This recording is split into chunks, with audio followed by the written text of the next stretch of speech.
Behold my stuff. What's up, guys? Happy Sunday. We're gonna do. I wanted to show you guys a couple of things for print finish or print prep, I guess, if you want to say. This is going to be real quick-ish, quicker than the rest of my stuff. But I wanted to go over a few things that I have and that I use.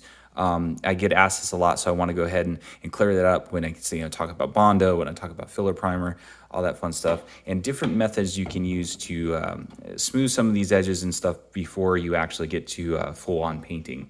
So the first stuff I want to kind of go over is, obviously, if you have a really good clean print, you don't have to do a whole lot as far as prep goes.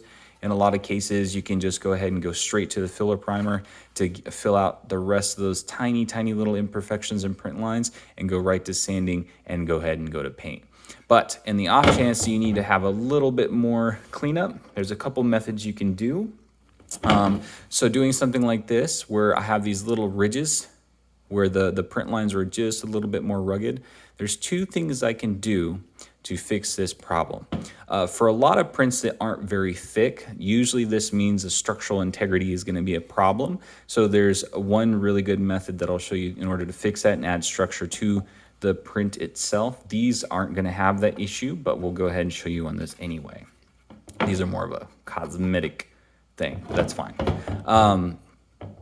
So the first thing is going to be Spot Glazing Putty by Bondo. Bondo is just the brand. The glazing putty is what essentially this is. Now, it's a really thin kind of paste, kind of mucky paste, yeah, that kind of stuff, that you smooth on with your hands in order to get a globby finish that you sand down to a flat finish. This will fill any imperfections and stuff that are a little bit deeper than, let's say, that'll fill.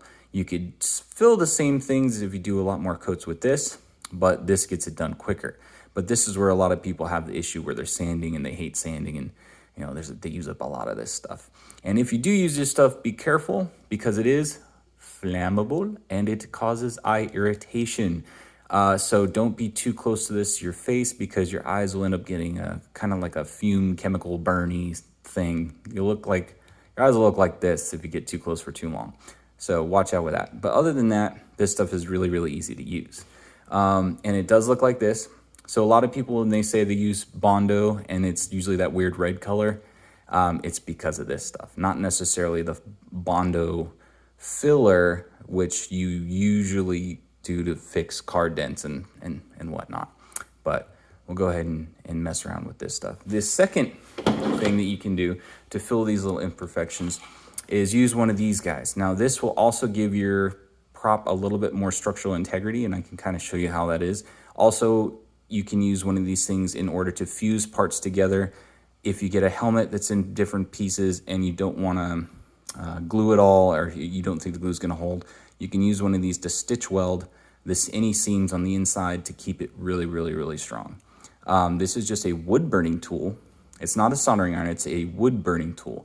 And I like these ones better than soldering irons because they have many different tips you can choose. Sometimes they have a little X-Acto blade on there that you can mess around with. They do get really hot, so try not to mess around with it too much without watching out what you're doing, because it can burn.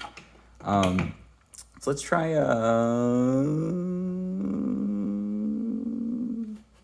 that one first. Okay, we'll try the hot one first. So with this stuff, this is already pretty warm. There's a couple ways you can do this. You can ride it on the edge here, and that'll get you a little bit thinner. But what I found is if you ride the bigger end, the barrel of this thing, you get a little bit more surface area and it ends up getting a little bit smoother. You do want to be careful not to sit in one area for too long if you're going to do this, just because it'll actually start melting. We're melting plastic, so you don't want to melt too far in, because then you'll have this warbly, dented looking thing. But what you can do is just kind of smooth this back and forth very lightly, just kind of feel it out. And if you can see that, it's already starting to melt those little seams together. So it's essentially just making this one solid piece across, like melting a whole print layer in. And if you do that, and just keep going back and forth with it. It'll all melt really nicely, and it'll fix all your little imperfections. Sometimes if you do this, I would say practice a little bit on some other parts before you get too crazy with this thing, because you can mess up props pretty bad if you're not familiar with your tool, and that goes with anything. And then you can even ride the edges just a little bit, and that'll melt these edges real nice, so you have a nice clean kind of edge, and this will melt all this down. So essentially you're going to be able to fix any of these print layer lines or cosmetic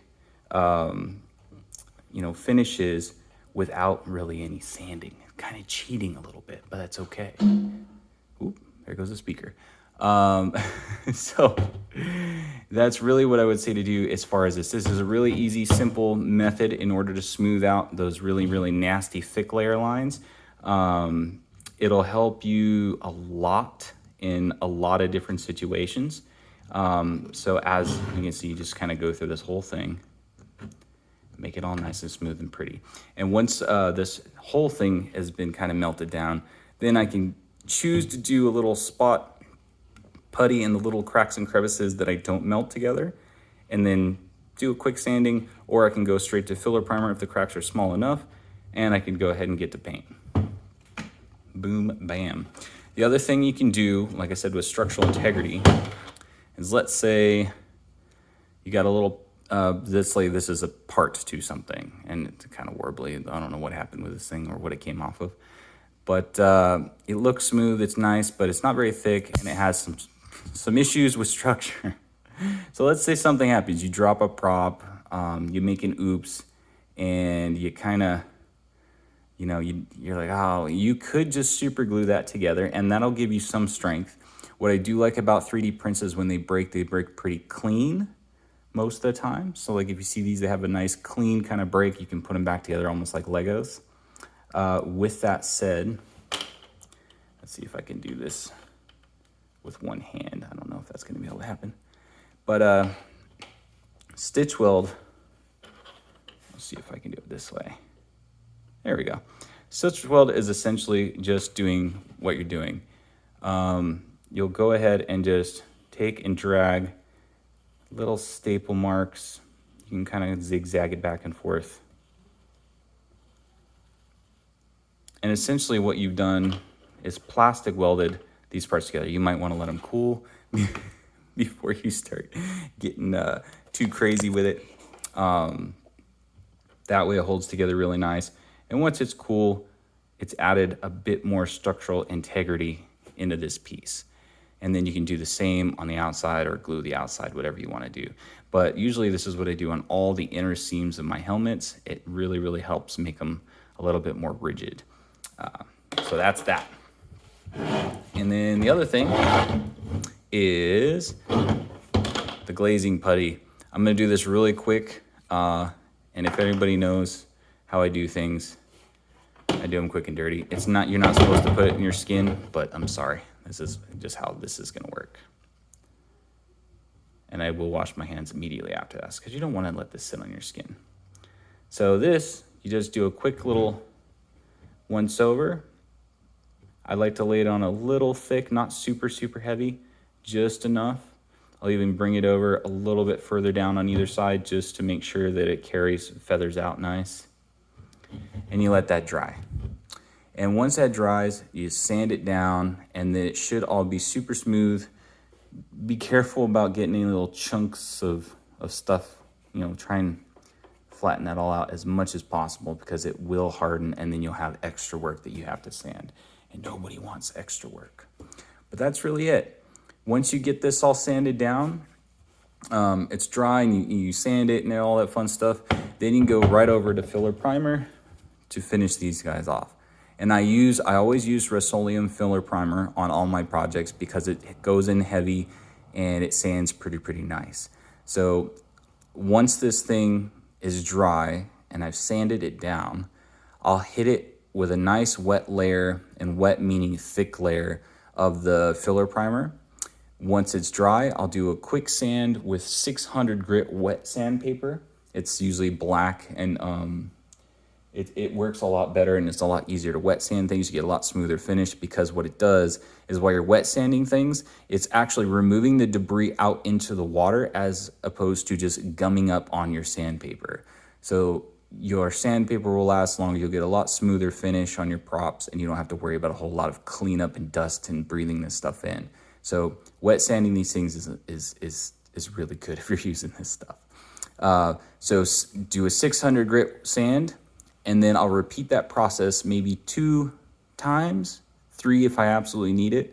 But once I usually hit that second coat, these things are really, really, really smooth. They're clean, and you'll be able to go right to paint if you really want to. If you want to go to perfection, let's say you're going to be doing a chrome finish on these, this stuff really helps. If you repeat this step a few times, you will get a near perfect finish so that you can go ahead and do your heavy glosses. And that will give you a good base for your Illum lusters or your Duralumens or all that fun stuff. So that is how I smooth out any hard to do areas. Bingo, bango, bongo. And here's that little piece again. See? I didn't even glue the back or anything. Pretty solid. And you can just do a little filler stuff on here, smooth that out and sand it down if you wanted to, and you're good to go.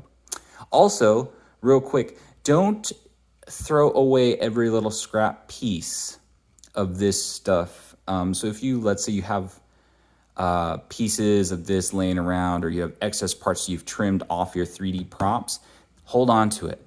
Because what can happen is if you really wanted to, let's say if I broke something like this and I had to stitch weld, and it kind of cut into a deeper crevice, a crack. It's got a nice big, thin spot you've created if you're stitch welding too much. What you can do is melt this stuff down on the end of your hot iron and apply it to the inside here, creating a filler. So you can use this stuff as plastic filler for your props to fill up any bad areas that you might have due to damage or drops, and it'll give it a lot more structure, as opposed to using the filler stuff just to fill voids. So if you do have this stuff, hold on to it, keep it in a bin or something so you can match it up. And then every prop or print has got a different color, different material, so it'll help you out if you're in need of some structural filler. So it's really easy. Just use the hot iron, melt it down into those cracks, or even just break off a piece, set the piece on top, and then just go in and that'll get you your fill in there. But that's how I do it. I hope that was pseudo helpful, and we'll keep it kind of short. Everybody have a blessed weekend and have a good one.